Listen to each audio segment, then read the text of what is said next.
오늘 이제 보실 것은요, 하나님께서 어떻게 성경 번역에 관여하시는지, 결국은 우리가 하나님의 허락 없이는 아무것도 이룰 수 없는 건데, 하나님께서 이 번역이라는 것도 지혜를 주시고 간섭을 하셔야, 특히 다른 나라에서 다른 나라 언어로 옮기는 것은 그것이 이제 제대로 이루어질 수 있거든요. 근데 보면은 사실 하나님께서 처음에 우리나라 이 땅에 최초의 한글 성경들을 주셨을 때부터 지금까지 이 민족에게 굉장히 은혜로우셨다라는 것을 알 수 있습니다. 그런 것들을 우리가 볼 텐데요. 처음부터 이제 표준역을 보기보다는 개역 성경부터 한번 쭉 보면서 하나님께서 어떻게 도와주셨는지도 한번 살펴보도록 하겠습니다. 성경은 이렇게 말씀하시죠. 해석들은 하나님께 속하지 아니하나이까, 이렇게 합니다. 이것은 요셉이 파라오에게 한 말이에요. 자, 네가 꿈을 해석할 수 있다며? 그런데 요셉은 하나님께 속한 겁니다. 하나님께서 제가 해석을 할 수 있게 해주셔서 제가 꿈들을 해석할 수 있게 된 겁니다. 라고 하는데 영어로 이 해석이 interpret입니다. 그래서 interpretations도 interpret의 이제 파생어죠. 그래서 interpret이라는 표제어가 이제 뭐 interpretation, interpreter, 해석하는 자, 다양한 형태로 이렇게 파생이 되는데, 이것과 관련된 모든 표제어 interpret과 관련된 모든 것을 모으면 약 성경에 63회가 나옵니다. 생각보다 굉장히 다양하게 나와요. 해석, 통역, 번역 이런 식으로 표현될 수 있겠죠. 그래서 해석이라는 것 자체가 하나님께서 주셔야만 가능한 거예요. 자, 해석이라는 게 보통 사람은 바로 알 수 없는 것을 사람들이 쉽게 알 수 있도록, 또는 그것을 정확하게 표현할 수 있도록 하는 기구예요. 하나님께서 언어들을 나누셨잖아요. 바벨탑 사건 이후로. 그것을 장벽으로 만드신 거예요. 왜냐하면 사람들이 다 모였더니 좋은 일을 하는 게 아니라 하나님을 대적하고 교만해지니까 하나님께서 언어들을 나누셨잖아요. 그런데 그 언어들을 나누신 게 장벽이 돼서 서로 결합하지 못하게 하는 건데, 신약시대 특히 오면서 하나님의 말씀이 장벽을 넘어서야 됩니다. 왜냐하면 모든 민족들에게 복음을 전해야 되고 하나님의 말씀을 전해야 되니까. 그래서 성경에 보면은 이 해석이라는 것이 중요하게 많이 나와요. 특히 신약에 보면은 히브리어로 얘기하고 해석하면 이거더라. 라틴어 아람어로 얘기하고 해석하면 이거더라. 이런 식으로 그리스어로 얘기하고 해석하면 이거더라. 이런 식으로 많이 하기도 합니다. 그래서 해석이라는 것은 성경에 밀접한 관계가 있고, 우리가 사실 신약 성경 자체에도 쉽게 말하면 번역본이에요. 왜냐하면 예수님과 제자들이 히브리어로 말했거든요. 그런데 그걸 기록한 제자들은, 사도들은 무엇으로 기록했냐면은 헬라어로 번역해서 기록한 거예요. 예수님께서 히브리어로 말한 걸 헬라어로 번역해서 기록한 거예요. 근데 하나님께서 그것을 영감을 주셨고, 또 그 부분에 있어서 정확하게 해석하도록 인도하신 거죠. 그래서 정확한 해석도 그 의미가 맞는 해석을 하는 것은 정말 하나님의 인도하심이 아니면 안 된다라는 것을 알 수 있어요. 그래서 정말 이 성경 해석 과정은 은을 재련하고 정련하는 그런 과정과 같은데, 그래서 적합하게 언급된 한마디의 말은 은 그림들 속에 있는 금사과들 같다라고 했어요. 정말 이 모든 문맥에 맞춰서, 이 모든 그림에 맞춰서 가장 정확한 말 하나 딱 하는 거, 그것이 이제 어려운 작업입니다. 그런데 하나님께서는 한 사람에게 또 한 번에 모든 지혜를 확 주신 게 아니라, 영어 킹제임스 성경조차도 처음부터 틴데일 성경부터 시작해서 커버데일, 그레이트 성경, 제네바 성경, 비숍 성경 등이 없었다면, 그런 것들이 없었다면, 그런 정년의 과정과 정화의 과정이 없었다면 한 번에 나올 수 없었던 거예요. 이 모든 것을 걸쳐서 마지막으로 완성한 게 영어 킹제임스 성경이었거든요. 그래서 저는 잘못된 건 잘못됐다고 지적을 하겠지만, 또 하나님께서 지혜를 주셔서 정말 감사하다라고 표현된 것도 인정을 하고 싶습니다. 그래서 먼저 개역 성경에 이제 잘 번역된 하나의 용어들을 소개하냐면요. 지난번엔 제가 이제 하나님 언급드렸죠. 이 하나님이라는 용어를 만든 건 굉장히 brilliant, 뛰어난 번역이다. 하나님이 지혜를 주셔서 한 번역이다. 그래서 지금도 우리가 일반 신이 아닌 영어로 대문자 God, 우리는 대문자가 없잖아요. 영어로 대문자 God을 하나님이라는 우리의 특별한 칭호를 부여드리면서 한 거다.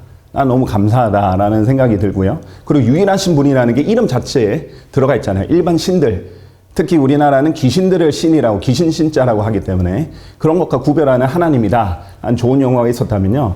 이번에 볼 용어는 구속하다라는 뜻이에요. 구속하다라는 말은 한국어에 없던 말입니다. 제가 말하는 구속하다는 건요, 법정 구속, 잘못해서 감옥에 갇히고 체포되는 그런 구속을 말하는 게 아니에요. 성경에서 말하는 이 구속, redeem이라는 단어는 한국어로 표현할 수 없는 단어였어요. 우리나라에 존재하지 않은 언어였거든요. 그것을 만들어낸 겁니다. 한자들을 결합해서.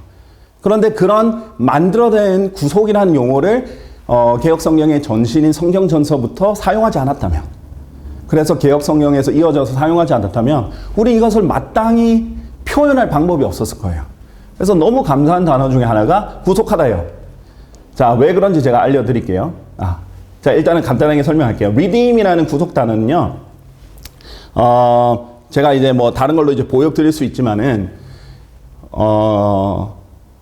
표준 국어 대사전에는 다 표현이 안 되는 겁니다. 왜냐하면 이게 신학 사전이니까요. 신학 용어니까. 근데 간략한 뜻, 예수님께 십자가 달려서 다른 사람들의 죄를 용서하시고 구원하셨다. 이 정도의 좀 핵심 뜻만 달려 있는데요. 신학 용어로 들어가면 구속하라는 뜻의 정확한 뜻은 값을 지불하고, 원래 내 거였는데 값을 지불하고 다시 찾아오다라는 뜻이에요. 그래서 소유를 다시 소유하다, 또는 자유롭게 해주라는 뜻이 두 개 다 표현되어 있어요. 그래서 구라는 거는 구원하다의 구자고, 속은 속죄하다의 속인데, 그 속죄하다 안의 뜻을 보면은 3번의 뜻이 속전하다라는 뜻이 있어요. 속전하는 거는 돈을 지불하다라는 뜻이 있는데, 돈을 지불해서 자기 걸로 만들다는 뜻이 있는데, 어떤 마땅한 대가를 치러가지고 그것을 구해내는 건데, 구해내는데 다시 원래 옛날에 내 거였던데 잃어버렸다가 다시 되찾아온다는 뜻이 있어요. 그러면서 희한하게 자유를 주면서 동시에 내 것이 되게 한다, 다시 소유가 되게 한다는 뜻이 둘 다 있습니다. 그래서 구약의 이제 레위기라든지 이런 용례를 보면은 종들을 원래 내 것이었다든지 아니면 내 형제였다든지 그렇던 사람을 값을 주고 되찾아오는, 그래서 자유를 주는 그런 용어로 쓰였고요. 신약에서는 예수님께서 원래 우리가 하나님의 소유였는데 우리가 죄 때문에 마귀에게 팔려버렸죠. 하나님께서 값을 지불하고 예수 그리스도의 보혈을 통해서 마귀에게 돈을 지불한 게 아니죠. 제 대가를 지불한 거죠. 그리고 그 마귀의 종이었던 사람을 값을 주고 사서 다시 예수님 것이 되게 하면서 동시에 자유를 주는 거예요. 만약 이게 구속하다는 용어로 교계에서 쓰이지 않았다면 이걸 어떻게 번역해야 될까요? 마땅한 용어가 없는 거예요. 만들어낼 수밖에 없는 겁니다. 그렇죠? 그러면 만들어낼 때도 이 개념을 다 설명하기가 너무 힘들어요. 그렇죠? 그러니까 정확하게 설명하려면 긴 하나의 문장이 될 겁니다. 대가를 지불하여 다시 되찾아오다. 이런 식으로 길게 설명해야 될 겁니다. 그런데 구속하다는 용어가 있었기 때문에 우리가 지금도 구속이라는 표현을 쓰는 겁니다. 아주 감사한 용어죠. 그 다음에 한글 킹제임스 성경이 잘한 것 중에 대표적인 용어가 나는 곧 나니라, I am that I am 이라는 뜻이에요. 사실 이제 그 전까지만 해도 개혁 성경에서는 I am that I am을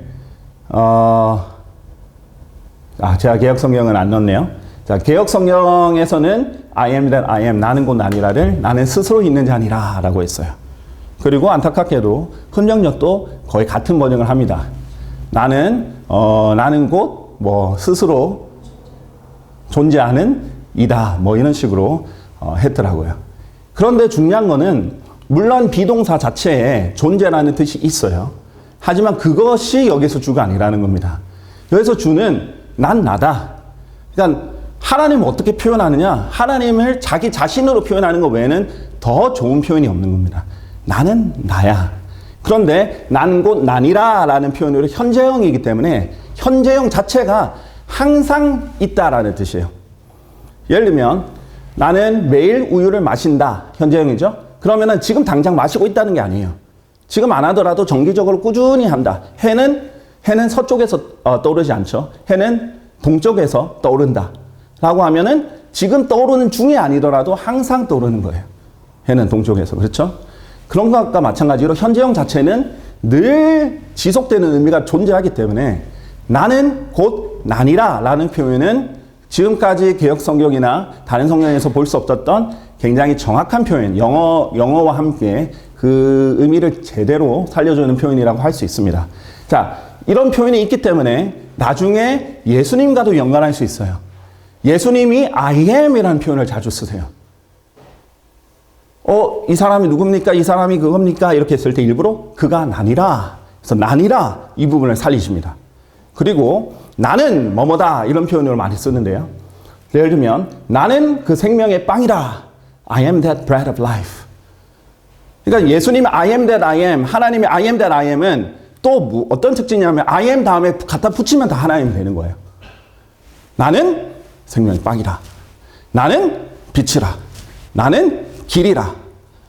하나님이 곧 길이 되는 거고 하나님 곧 빛이 되는 거고 이것이 무엇을 갖다 붙여도 하나님 그것 자체가 되실 수 있는 분이에요. 죄를 당연히 제거하고는. 그래서 성경의 요한복음에 보면 특별히 이런 I am이라는 표현이 많이 나옵니다. 특히 예수님의 신성을 나타내는 표현이에요. 나는 세상의 빛이라. I am the light of the world. 나는 양들의 물이라. 나는 그 선한 목자라. 나는 부활이요 생명이라. 나는 길이요 진리요 생명이라. 나는 참 포도나무요 나의 아버지는 농부시라. 자, 지금까지 제가 보여드린 게 7개의 표현입니다. 이런 식으로 I am 해서 예수님의 신성을 나타내는데 나는 곧 나니라와 연관이 있죠. 그렇게 할 수 있는 것입니다. 그래서 이 표현이 나 스스로 있는 자니라 이것보다 훨씬 더 정교한 표현이 됐어요. 이런 것도 제가 봤을 땐 하나님의 도우심이 있었다. 하나님의 지혜가 있고 간섭이 있었다라고 생각합니다. 자, 그 다음에 이제 흡령역에서 제가 잘했다고 생각하는 거는요. 성경 기록이라는 뜻이에요. 성경 기록, scripture이라는 뜻이에요. 흡령역에서 보면은 모든 성경 기록은 하나님의 영감으로 주신 것으로라고 했어요. 자, 이게 왜 제가 더 낫다라고 생각하냐면요. 진짜 이렇게 경험이 있습니다. 개역 성경과 한글 킹제임스 성경은 모든 성경은 하나님의 영감으로 주어진 것으로 이렇게 돼 있죠. 물론 개역 성경은 감동이라는 말을 써서 영감이라는 표현을 안 썼지만요.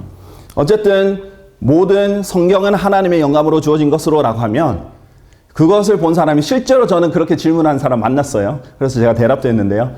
모든 성경이 하나님의 영감으로 기록된 거 아니냐. NIV도 ESV도 개역 성경도 표준 세번역도 새 성경도 다 모든 성경은 다 하나님 영감 받은 거고 다 하나님 말씀 아니냐. 제가 이제 성경이 다르다. 이 두 가지는 다르고 두 개 다른 부류고 이렇게 차이를 알려주니까 그렇게 얘기하더라고요. 근데 그럴 수밖에 없어요. 그 사람 눈에는 모든 성경은 하나님의 영감으로 주어진 것이라고 돼 있기 때문에 모든 성경책이 다 똑같이 하나님의 영감으로 주어진 거구나라고 생각했을 거예요. 그런데 성경책, 경 자체가 책이라는 뜻이기 때문에 경전이라는 뜻이기 때문에 사실 성경책을 안 해도 성경이라는 말 자체가 책이란 말입니다. 성경은 영어로 바이블이에요. 근데 제가 전에도 알려드렸지만은 바이블은 성경이 없어요. 바이블은 66권이 다 집대성돼서 드디어 완성된 모든 하나님의 기록된 말씀들이 다 모인 곳이 성경이라고 되어 있는 것입니다. 더 바이블은 없죠. 왜냐하면은 성경에서는 여전히 그 성경이 완성돼 가는 과정이니까요. 그러나 그 성경에 포함된 성경의 기록들은 다 있어요. 그러니까 모세도 성경 기록이고요. 성경에 속한 기록이고요. 모세의경도요. 시편도 성경에 속한 기록들이고요. 그 다음에 신약도 성경에 속한 기록입니다. 그런 기록들이 다 모여서 하나의 책으로 만들어진 게 성경이죠. 자, 이게 차이입니다. scripture라는 뜻은 script라고 많이 들어보셨을 거예요. 배우들이 이제 대본 하는 거 하면 script라고 하고 자막 나오는 것도 이제 script라고도 하는데 script이라는 것은 기록된 글, 기록된 말이란 뜻이에요. 자, 그래서 하나님께서 많이 말씀하셨어요. 그리고 예언자들도 지금까지 많이 말했고 사도들도 많이 말했는데 하나님께서 그것들을 추려가지고 정확하게 기록해서 집대성시킨 것만 성경이 된 겁니다. 바울도 그랬죠. 내가 라오디케아에도 편지를 보냈으니까 그 편지를 너희도 읽어보고 너희의 편지도 라오디케아 사람들 읽어보게 하라. 근데 라오디케아인들에게 쓴 편지는 성경에 포함되어 있지 않습니다. 심지어 썼다 할지라도 많이 말을 했다. 바울이 얼마나 교제하면서 말을 많이 했겠어요. 다 성경이 된 게 아니에요. 그렇게 한 것 중에 하나님께서 특별히 기록으로 남기고 또 그것을 집대성시키고 모아서 만든 게 성경인데 바이블이 아니라 스크립처이기 때문에 이건 성경 기록이라 해야 맞습니다. 그리고 이렇게 했을 때 지금 여기서는 단수로 나오지만 단수보다 복수 표현이 성경에 더 많이 나옵니다. 그래서 복수라고 했을 때 성경들 이렇게 할 수는 없잖아요. 그렇죠? 성경은 집대성한 성경 한 권이니까. 그렇기 때문에 모든 기록들 해야 복수를 살릴 수 있습니다. 그래서 이렇게 엄연하게 뜻을 살린 것은 아주 잘했다고 보여줍니다. 그래서 중요한 것은 이제 이거는 표준역인데요. 안타까운 것은 제가 흡력역에서 이제 저희가 이제 표준역 할 때는 이렇게 하지 않고 좀 바꿨어요. 왜냐하면 모든 성경 기록은 하면 똑같이 오해를 줄 수 있어요. 원래 수식을 하려면요. 성경 기록의 수식, 모든의 성경 기록 앞에 모든을 주는 게 아니라 기록의 수식을 줘야 돼요. 그래서 성경의 모든 기록은 그래서 성경에 속한 모든 기록이 영감을 받았다라고 이렇게 대하는 수식이 맞죠.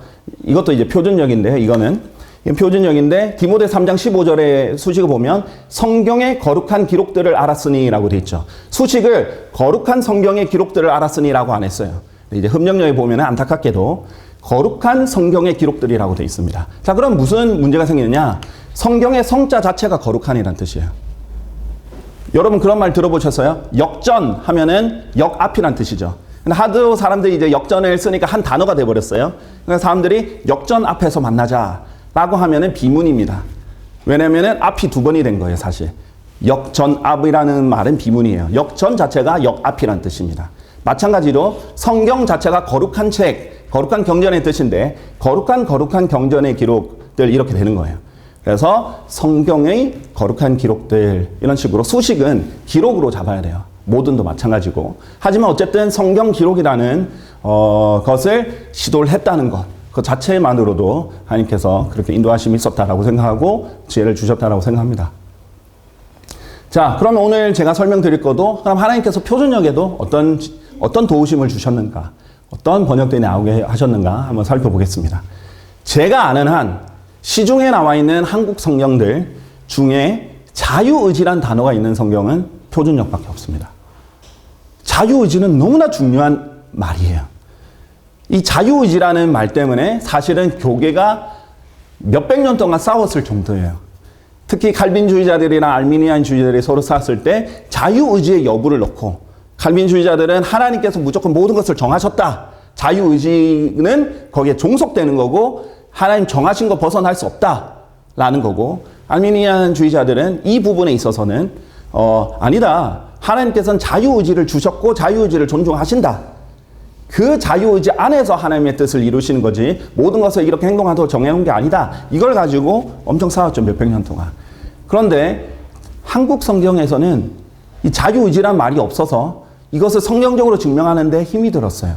영어에서는 너무나 free will offering이 있었기 때문에 너무 간단했는데 한국에서는 그런 문제가 있었어요. 그래서 우리 교계에는 장로교인들이 많죠. 근데 장로교들은 이제 칼빈주의자들이기 때문에 사실 자유의지가 없는 것이 더 반가울 거예요. 그러나 성경 그대로 하면 자유의지, free will offering이란 말이 성경에 계속해서 반복해서 등장합니다. 자유의지로 드리는 제물을 드릴지니라 라고 했어요. 그런데 이제 개혁성경이나 흡력역이나 한글 킹제임 성경은 자원이라는 말을 썼죠. 자원하는 예물, 자원하는 제물, 자원 헌물 이런 식으로 했습니다. 자, 뭐 의미는 알겠어요. 자기가 원해서 드리는 거니까 자원이라고 쓸 수 있는데 이렇게 했을 때는 무슨 문제가 생기느냐? will이란 단어가 강조되지 않습니다. 의지, will이라는 건 의지입니다. will이 강조되지 않습니다. 왜 제가 이 말을 드리냐면요. 성경에는 free offering도 있고 voluntary offering도 있어요. 그러니까 말 그대로 free offering은 진짜 자원하여 드리는 제물이고 voluntary는 자발적인 voluntary offering.라는 뜻이에요. 보통 이제 자원봉사 같은 거 하면 volunteer 이렇게 말하거든요. 그래서 자발적이고 자원한다는 말은 이미 성경에 있어요. 그러나 여기서 강조하는 건 뭐예요? free offerings가 아니라 free will offering이라는 거예요. 자유의지로 드리는 자기의 자발하는 의지로 드리는 제물들이라는 거죠. 그래서 자유의지라는 말이 지금까지 없었어요. 근데 이것은 차이를 두면 됩니다. 제가 저번에도 말씀드렸다시피 성경은 상호 참조 체계, 연관 체계를 위해서라도 아니면 성경 내장 사전을 위해서라도 적어도 명사는 서로 다르게 돼 있어야지 서로 레퍼런스가 된다고 했죠. 섞이면은 안 된다고 했는데 바로 이 부분 때문에 그런 거예요. 그럼 이 차이가 분명히 드러나는 겁니다. 자, 그래서 이런 부분은 개역 성경이나 나머지 성경들은 차이 없이 다 자원하는 재물 이런 식으로 해버렸기 때문에 미리 강조되지 않은 거죠. 자유의지. 우리가 예수님을 믿는 것은 하나님이 못 믿게 해서 안 믿은 게 아니라 우리 의지의 책임이고 우리가 예수님 믿은 것은 우리가 의지로 예수님 믿겠다고 결정해서 그런 거기 때문에 지옥에 어떤 사람이 가느냐 안 가느냐 그 죄에 대한 책임 또한 죄를 짓는 것도 하나님이 나를 죄를 짓게 만들어가지고 살인을 한 게 아니에요. 그럼 살인자는 변명할 수 있겠죠. 하나님이 정해놓으셨습니다. 그러면 하나님이 불의하신 거죠. 아니요. 그 사람이 불의한 겁니다. 그 사람이 죄를 지은 거고 그 사람 책임이에요. 그래서 이런 부분들의 자유의지가 중요하다라는 것을 알 수 있고요. 다음에 보면 이제 테스트멘트란 단어예요. 이 테스트멘트란 단어도 한국에는 없는 표현입니다. 그래서 굉장히 어려운 표현이에요. 자, 왜 그러느냐 한번 볼게요. 테스트멘트에는 유언과 언약이라는 뜻이 다 포함되어 있는 참 독특한 표현인데 우리나라에는 그게 없어요.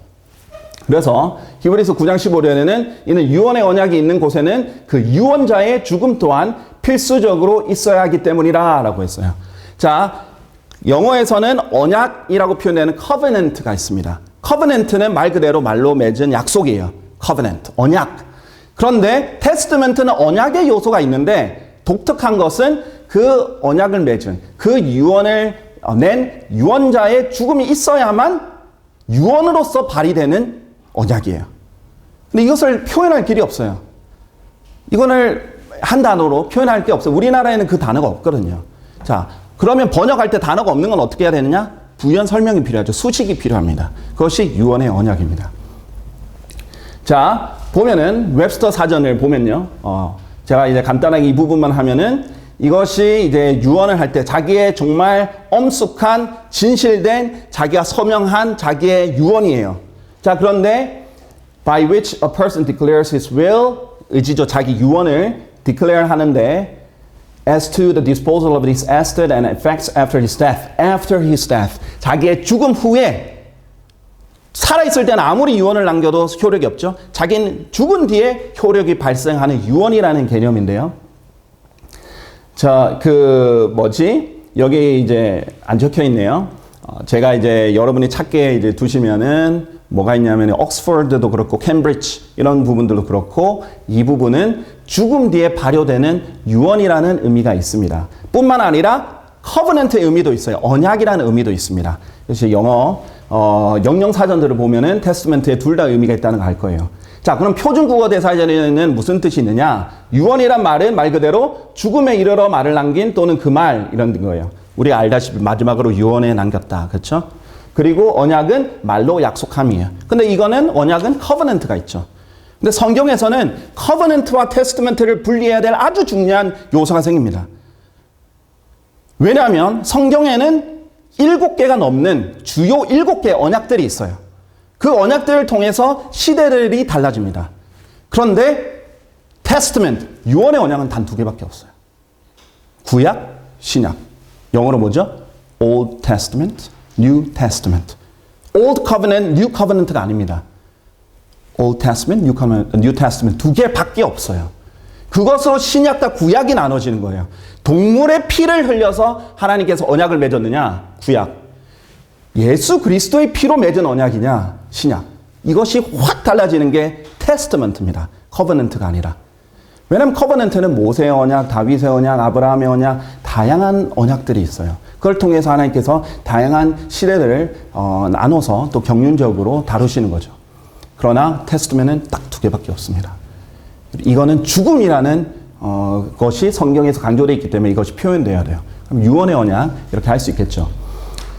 자, 이는 유언의 언약은 성경이 말하죠. 사람들이 죽은 뒤에야 효력이 있기 때문이라 커버넌트는 그렇지 않아요. 하나님께서 말씀하시는 즉시 효력이 있습니다. 죽은 후에야 효력이 있다. 유언자의 죽음이 아주 중요하죠. 예수 그리스도가 그래서 우리가 이제 dispensational 이렇게 세대주의 이 관점에서 보면은 예수님이 죽은 후에야 새로운 시대가 열리는 거지. 예수님이 죽기 전에 새로운 하나님의 교회 시대가 열린 게 아니에요. 교회 시대는 예수님 죽은 뒤에야 시작이 된 겁니다. 자, 그 다음에 이것은 유언의 언약의 피라. 특히 또 테스트먼트는 뭐와 항상 같이 나오냐면 피와 같이 나와요. 왜냐하면 죽음을 상징하는 게 피죠. 성경에서는 피가 생명이기 때문에 피를 흘렸다. 이것은 그냥 여기 베어서 피 뚝뚝 흘렸다는 게 아니라 죽었다라는 뜻이기 때문에 그렇게 했죠. 예수님께서도 이렇게 말했어요. 주가 말하노라 그날 뒤에 내가 그들과 맺을 언약이 이것이니. 자, 언약과 커버넌트는 테스트먼트 다르다는 거죠. 근데 이걸 둘 다 언약했을 때 문제가 생기는데 그것이 지금 기존의 개혁 성경과 한글 긴진 성경의 문제였죠. 그래서 하나님께서는 많은 이들을 대신하여 흘려지는 새 유언의 언약에 속하는 나의 피라라고 했어요. 이것이 이 피가 바로 이 잔이 무엇을 상징하느냐? 많은 이들을 대신하여 흘려지는 새 유언의 언약에 속하는 나의 피이기 때문이라라고 했어요. 자, 보세요. 한글 킹제임스는 언약의 피다. 그냥 언약이라고 했죠. 개혁 성경도 언약이라고 했죠. 흠령역은 뭔가 시도는 했어요. 여기서는 제가 잘했다고 생각해요. 그냥 언약과 차이를 둬야겠다 생각에 상속 언약이라고 했어요. 그런데 이거는 너무 안타까운 번역이에요. 왜냐하면 테스트먼트에는 상속이라는 의미가 아니라 유언의 의미가 담겨야 돼요. 대대로 상속하는 거라든지 그런 게 아니라 유언을 통해서 그 유언자의 죽음을 통해서 맺어지는 언약이라는 의미가 담겨야 되기 때문에 시도는 좋았으나 안타까웠다라고 생각이 듭니다. 자, 다음 표현은 God of Forces예요. 다니엘서 11장에서 아주 중요하게 등장합니다. 사실 이걸 통해서 우리가 마귀에 대해서도 많이 알게 되는 표현이에요. 자, 근데 일단 본문 한번 봅시다. 다니엘서 11장 38절 보면 그러나 그는 지금 적그리스도를 말하는 장면입니다. 제가 일일이 다니엘서 11장 가서 문맥을 보여주면서 이것이 적그리스도입니다 라고 할 시간은 없으니까 그런 시간들은 언젠가는 올 거라고 생각합니다. 간단하게 보면은 지금 적그리스도를 말하는데요. 적그리스도가 자신의 영지에서 전력들의 신을 공경하리라 라고 했어요. 그리고 이것은 대문자로 표시가 됐는데 마귀를 뜻하는 겁니다. 성경에서 특히 킹제임스 성경에서 대문자를 일부러 줬을 때 하나님께 일부러 대문자를 주거나 아니면 마귀에게 줍니다. 그만큼 이건 특별하다라고 하는 거예요. 자, 근데 이제 전력들의 신이 하나님이 아니라 마귀인데 마귀를 이렇게 공격을 하게 되는데 이것을 God of Forces, 일단 복수형이고요. Force라는 말을 썼어요. Strength, 힘. 그냥 Strength가 아니라 Forces라는 말을 썼습니다. 자, 한글 킹제임스는 이때를 군대 신이라고 했고요. 개혁 성경도 강한 신이라고 했고요. 그 다음에 흠령역은 힘의 신이라고 했습니다. 자, 제가 이제 말하는 것은 이것들이 막 굳이 틀렸다라기보단 안타까운 번역이라는 거예요. 제한적인 번역이라는 거예요. 군대의 신, 강한 신, 힘의 신이 안타까운 번역이라는 거예요. 왜? 일단 설명을 드리겠습니다. 영어를 보면서 설명을 드릴게요. 자, force란 뜻에는 너무나 다양한 뜻이 있습니다. 자, 예를 들면 strength 라는 뜻이 있어서요.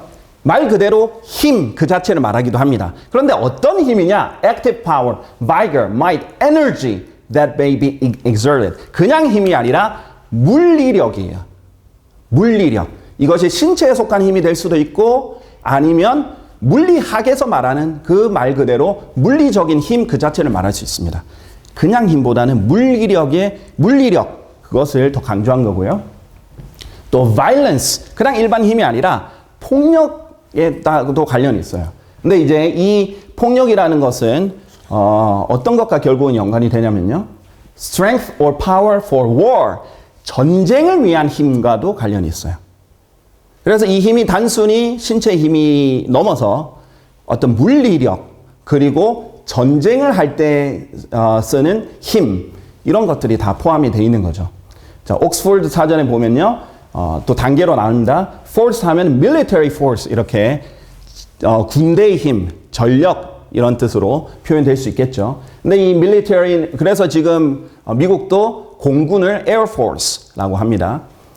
자, 그다음에 옥스포드의 또 다른 정의는 physics, 물리력이죠. 말 그대로 피직이 이제 physics가 물리학이란 뜻이거든요. 그래서 물리력을 말하는 거예요. 그래서 물리력 그 자체를 말하기도 하고요. 다양한 뜻이 있죠. 이제 캠브리지까지는 제가 안 가져왔는데, 그래서 물리력, 전쟁을 위한 힘, 그리고 일반 힘, 이런 것이 다 포함됐습니다. 그래서 제가 왜 전력, 고심을, 이건 너무나 고심을 했어요. 왜냐하면 군대의 힘이라는 것도 완전히 틀린 게 아니고, 힘의 신이라는 것도 완전히 틀린 건 아니고, 근데 이게 다 포함이 안 돼 있는 거예요, 그냥. 그리고, 이게 복수니까 복수로 해야 돼요. 단수로 할 수가 없고. 그렇게 해서 이제 고민해서 나온 게 전력이라는 뜻이에요. 왜냐하면 전력은 다양한 뜻이 있기 때문이에요. 전력이라는 뜻의 힘, 표준국어사전의 뜻은 모든 힘을 말하는 뜻이 있고요. 또 두 번째로는 전력하면 전투나 경기 따위를 할 수 있는 능력, 진짜 전투에서의 힘이라는 뜻도 있고요. 또 전력은 말 그대로 전류 단위 시간에 사용되는 에너지의 양, 진짜 말 그대로 물리력, 순수한 에너지라는 뜻이 있습니다. 자, 제가 이거 왜 저희 성경에 한자가 없는 이유 중에 하나예요.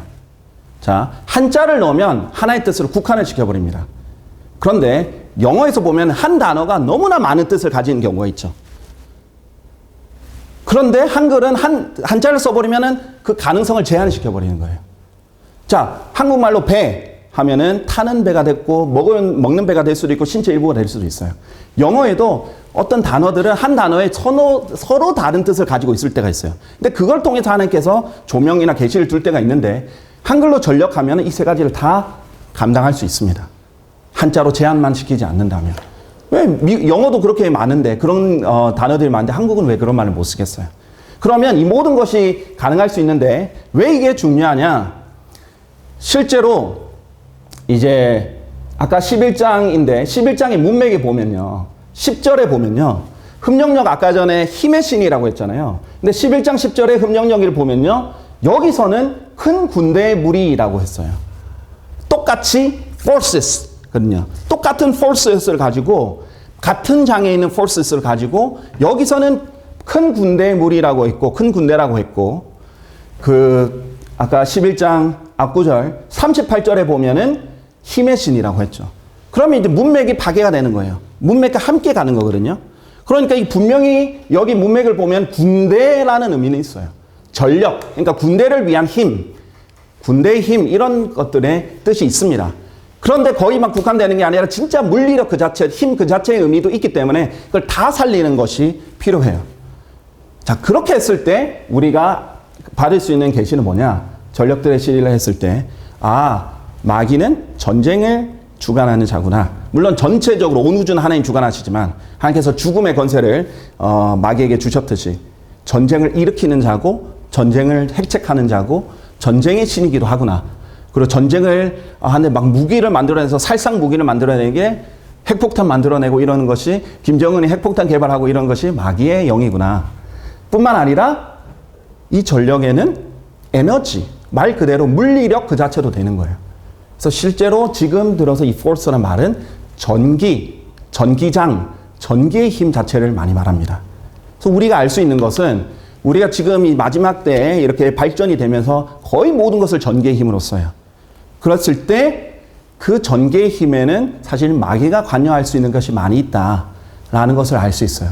사실 전파, 예전에는 우리가 몰랐던 거죠. 근데 지금 알잖아요. 눈에 보이지 않는 전파들이 막 쏟아져 나가면서 사람들에게 죄를 짓게 만들어요. 저 멀리 틀어진 잘못된 내용의 방송이 이 사람에게 머리에 각인이 돼가지고 주입이 됩니다. 죄를, 욕심을, 정욕을. 근데 그게 원래 마귀의 방법이거든요. 그래서 마귀는 공중권세의 통치자라고 성경에서 나와 있죠. 그래서 이 공중파, 전파 이런 것들도 마귀와 밀접한 관계가 있다라는 것을 알려주는 이제 좋은 부분이죠. 그래서 이렇게 전력들을 고심 끝에 이렇게 전력들이 나왔다는 걸 알려드리고요. 그래서 이 모든 것을 포함할 수 있다는 거죠. 자, 다음 이제 쟁취라는 표현입니다. 자, win, 영어로 win이라는 뜻인데 그냥 단순히 승리하다가 아니에요. 그냥 어떤 전쟁에서 win 하는 게 아니라 그것보다 win은 더 많이 다양하게 쓰이죠. 자, 잠언 11장 30절에 보면 한글 킹제임 성경에서는 의로운 자의 열매는 생명의 나무니 혼들을 이겨오는 자는 현명하니라 라고 해서 win을 이겨오다라는 말을 썼어요. 이해는 됩니다. 이해는 됩니다. 이 표현을 최대한 잘 표현을 하기 위해서 그냥 이기다도 아니고 이겨오다라는 표현을 막 쓰려고 했던 거는 이해가 돼요. 하지만 비문이죠. 이겨온다라는 말은 사전에 없는 단어입니다. 그리고 이겨오다를 띄어 써서 이겨와 오다를 두 개로 따로 쓴다 할지라도 이것의 의미는 빠진 게 있어요. 이게 오는 게 아니라 얻는다라는 win에 아주 중요한 뜻이 빠져 있습니다. 이게 오는 것에 그쳐버리는 거예요. 근데 win은 얻는다라는 뜻도 있고 이기다라는 뜻이 있어요. 둘 다의 뜻이 있습니다. 제가 그 영어도 좀 보여드릴게요. 근데 흠령역에서는 그냥 혼들을 얻는 자는 지혜로우니라 라고 했어요. win인데 그냥 없다 하면 obtain 이라는 단어가 성경에 있어요. 그냥 얻는 거예요. 근데 그게 아니라 win은 쟁취해서 막 전력 투구를 해서 얻어오는 거예요. 그렇기 때문에 그냥 얻는다 하면은 여기서는 오히려 이기다라는 뜻이 없는 거죠. 그래서 아쉬운 점들이 각각 있는 겁니다. 근데 win의 뜻을 보면요. 옥스퍼드 사전이나 웹스터 사전을 보면요. to gain by, 그렇죠? obtain, gain이 얻다라는 뜻인데 by what? success in competition or contest. 전쟁이나 어떤 대결이나 이런 것들을 통해서 얻는 거예요. 그냥 얻는 게 아니라 쟁취를 하고 투쟁을 해서 얻는 겁니다.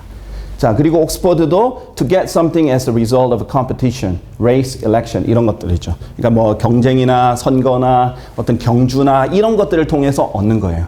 자, 그래서 우리가 구령을 한다라는 표현을 쓰죠. soul winning. 그래서 복음을 전해서 그 사람의 혼을 예수님께로 인도해 오는 거죠. 근데 그거를 win이라는 표현을 씁니다. 영어로. 그러면은 어떤 표현이냐면은 그 쟁취를 해서 투쟁을 해서 그 마귀가 그 혼을 꽉 잡고 있는 구원받지 않은 혼을 영적 전쟁을 통해서 얻어오는 거예요. 그것이 이제 한국말로는 좋은 표현이 있어요. 막 말을 만들 필요도 없어요. 그것이 쟁취입니다. 쟁취 표준 국어 대사전을 보면 쟁취하다. 힘들게 싸워서 바라던 바를 얻다. 딱 정확한 표현이 있죠. 그러면 그 정확한 표현을 쓰면 됩니다. 좀 모자란 표현을 쓸 필요도 없고 이상한 말을 만들어가지고 비문을 만들 필요도 없어요. 쟁취를 하면 되는 거죠. 아직까지 이제 한글 성경에 쓰이지 않은 표현입니다. 자, 또 이제 마지막으로 하나님은 나의 살아있는 기록이다. 이 표현을 한번 볼 거예요. 자, 이게 어떤 표현인지 한번 보겠습니다. 빌립보서 1장 8절에 보면 하나님께서 나의 살아있는 기록이시기 때문이다 라는 이런 표현이 나와요. 이 문장과 전체를 하나 이렇게 봐야 되는데 어쨌든 하나님께서는 나의 살아있는 기록이다 이런 뜻인데요. God is my record 라는 뜻이에요. 자, 그런데 다른 성경들은 뭐라고 됐냐면은 나의 증인이시라 하나님께서 나의 증인이시라 이렇게 증인으로 표현했죠. 자, 이렇게 했을 때 아쉬운 게 있습니다. 지금 여기서 God is my record라고 했지 God is my witness라고 하지 않았어요. witness가 아니라 record라는 뜻입니다. 자, 왜 그렇게 말하는지 제가 이제 보여드릴게요. 욥기 16장 19절에 보면 witness와 record가 둘 다 구현이 됩니다. 욥이 이렇게 말합니다. 이제 보라 나의 증거가 하늘 안에 있나니 나의 기록이 높은 곳에 있느니라 라고 했어요. 증거, 기록 둘 다 있는 거죠.